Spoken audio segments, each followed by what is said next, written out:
prison, debtor's prison. Sorry, debtor's prison only exists for men who don't pay exorbitant child support. So they started using money, paper, as a representation for gold. But it was always supposed to be cashed in as gold. You should always have been able to take every dollar, take it into the bank, and get an equivalent amount of gold for it. Now, of course, governments can print money, they can't print gold. So, of course, as soon as you start to get paper currency as a representation of gold, governments want central banking, which means they want to be able to print as much money as they can and not tie it to gold. But, of course, people have a strong suspicion. I mean, if you remember, it was the Continental Dollar or whatever it was, just went completely insane. And, of course, the 1920s in Germany, where you had people would burn their money because it was cheaper to burn money than to use it to buy firewood. You can also see pictures online of kids flying kites made out of currency. It was all really nutty stuff, as you can imagine, right? So there were lots of examples, and there was France, of course, is one. I did an entire podcast on this back in the day, the incredible hyperinflation that happened in France, just absolutely appalling. And there's an old saying about central banking, like if you can control the country's money supply, you really don't care who makes the laws. It's completely irrelevant because you're able to dial up and down the actual physics of the, like, I mean, if you've got an incompetent person playing a competent person at tennis, but you can dial up and down gravity in a moment and you're seeing the whole game in slow motion, the incompetent person can totally beat the competent person. You just dial up the gravity. So it doesn't.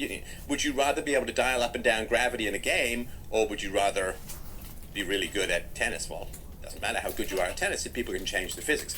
And printing or withholding the printing of money supply inevitably means that you're controlling the entire physics of everything that goes on in the economy. If something's happening to the economy as a whole, like if inflation is happening to the economy as a whole, it's the money supply. Always, always, always, because that's the one thing that's common to each economic transaction. If inflation is happening just in computers, which it never does, but let's say it did, it'd be because there's some particular shortage or something's happened in the supply chain in computers, or there's a sudden spike in demand for computers. That's local. But when something's affecting the economy as a whole, then you have got to look at the currency. Now, 1913 onwards, similar case. The First World War in general, the First World War could not have lasted more than 6 months if countries had to actually use their gold reserves. So what they did was they jumped off, for the most part, they jumped off the relationship, or the one-to-one relationship between gold and money, and they disconnected it. They went on fiat currency. Fiat, of course, means by command, by decree. The money has value because you're ordered to use it, and primarily you're ordered to use it because you have to use it to pay your tax bills, and the government won't accept anything else. And they also compel everyone in the economy to use it. So this is legal tender to be used for the payment of all debts, public and private, or all costs, public and private. So there's in I think it was 1935. What did the U.S. say? It's $40 an ounce. Gold is $40 an ounce, and they kept this going for quite a long time, at $35 an ounce or something like that. And then there was two waves of gold confiscations happened in the 1930s, and then in 1971, Nixon disconnected the U.S. dollar from gold, and of course the U.S. dollar was going to go in free fall at that point. Was it $35? Yeah. So the U.S. dollar was going to go into free fall at that point, but Nixon worked out a deal with the Saudis and said, okay, you make sure that all of the oil settlements are in U.S. dollars, thus propping up the value of the U.S. dollar, and we'll give you a military presence that will keep your kingdom safe.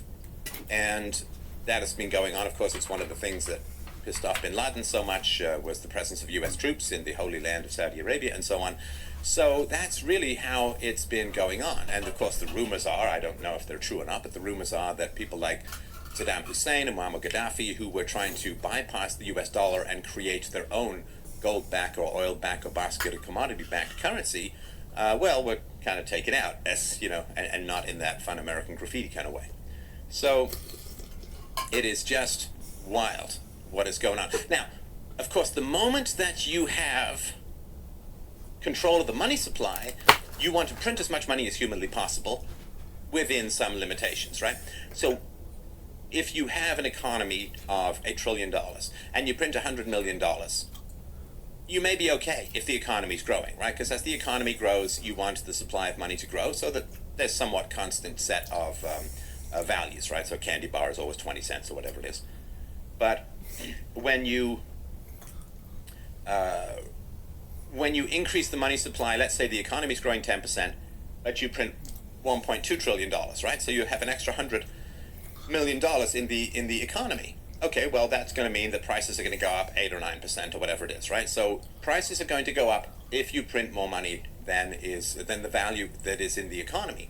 So what the government always has to do when they get central banking is they also has to control the interest rate, right? Interest is simply the price of money, given that human beings prefer things sooner rather than later, and later enough means you can't get them at all because you're dead, right? So human beings want things sooner, and you pay to have things sooner rather than later, and the price of paying for that is interest. Interest is the value of having something now rather than next year or a year after.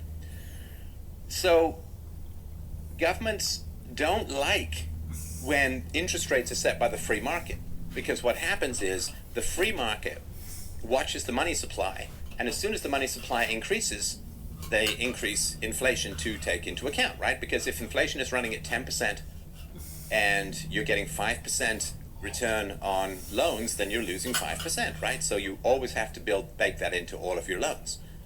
And so if the money supply increases, interest rates go up. When interest rates go up, then people prefer to save rather than borrow to invest. And so interest rates would then go down. Now, one of the reasons why, I mean, there's two basic reasons why governments like printing money. One is that it presents the illusion that the government is adding value to the economy when it's not adding value to the economy, right? So if you print an extra $100 million on a $1 trillion economy, it looks like, and you spend that, it looks like you created value. And of course, governments are addicted to the fantasy or the illusion that they're adding value to the economy. So if they can create money and then put it into the hands of people, then it looks like they're adding value, and then people think, oh, the government's paying for stuff, how exciting. And we get this weird illusion that government is like, I don't know, crazy old mega wealthy Uncle Algernon who just loves showering presents on his nieces or whatever, right? Now, but the way it works, why it's so incredibly valuable for people to be able to print money, is that when you print that extra $100 million, what happens is you get to hand it out to your friends, right? It goes into big banks, it goes like, and those people, they get that money at full value because the inflationary pressures have not hit yet of the entrance of that money. So the first person to spend the first dollar of that $100 million gets that dollar at full value. So the people who get the money first are stealing from everybody else.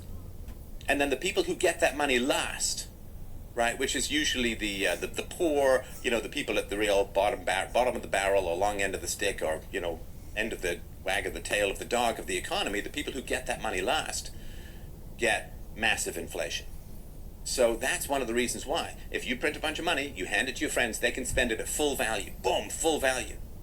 Because inflation doesn't hit everyone at the same time. That's really important to understand. The inflation hits the people who get the money last.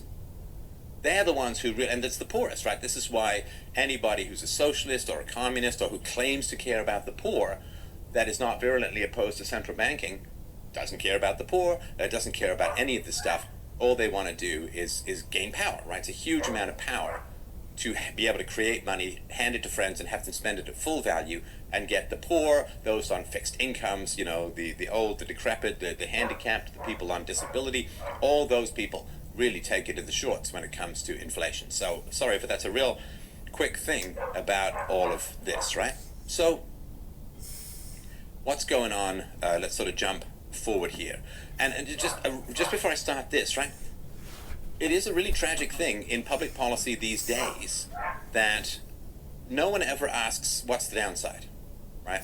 I remember many years ago presenting a business plan and a corporation and a software executable to a bunch of investors, right? And the investors, they hit you hard with questions, they hammer you hard with questions, and good for them. It's their money, so they care about what happens to it. Like, okay, how realistic are these objectives? What are your competitors? What is the growth of the marketplace going to look like? How difficult it is for other people to recreate this software? What are your previous contacts in the industry? Like, boom, boom, boom, just asking you like crazy to validate what it is that you're doing. And if we had a not dumbed down population, and IQs have been dropping all over the place, right? If we had a not dumbed down population, or if we had reporters who used to do, like, still did what they used to do, when the government was like, well, we're going to put sanctions on Russia, they would say, okay, what are the potential downsides? What are the potential risks? What could happen? What will Russia do? Because they have clearly known about the hostility of the Western media against Russia for the last 15 years. I think it's about 15 years that they went really nuts on Russia. China facilitates the release of COVID-19 by withholding person-to-person transmission and suppressing dissent and revelations about what's going on. And of course, if and nobody sanctions Russia, right? Nobody sanctions China, but Russia, of course, acts defensively against the relentless eastward spread of NATO, and everybody sanctions them. So that's the big question, right? And if we had intelligent people running the conversation, they'd say, okay, well, let's game this out, right? Before all of these decisions were made, let's game this out. Okay, so if we sanction Russia and you're Russia, you're not just going to sit there and take it, right? What are you going to do? And gaming this out, I don't know if we've got too many superhero movies or Marvel movies or something like that, but it's almost like, well, Russia doesn't have any kryptonite, so we're good, man. We're fine. We're excellent. We're ready to go. So the gaming out of what happens, because the sanctions are like, we're going to cripple Russia's economy. It's like, well, Russia's not just going to sit there and let that happen, right? I mean, it's sort of like somebody nails up your front door and says, we've trapped them inside their house. It's like, there are windows and a back door and a chimney. Just go out some other way, right? So the lack of gaming out, because this charge to war, this rush to sanctions, and we're just going to punish them, and we're the good guys and they're the bad guys and all that, we have to look at the actual geopolitical implications of what's going on. And again, I'm sort of peeling back the morality here, because we're already in a situation of coercion, right? Because of the invasion, and because of the sanctions and so on, and because of the funding, the significant funding of the war effort in Ukraine by a lot of Western countries, we're already in a situation of coercion. So we're way past ethics and UPP and moral philosophy, so we're simply doing an analysis of what happens, right?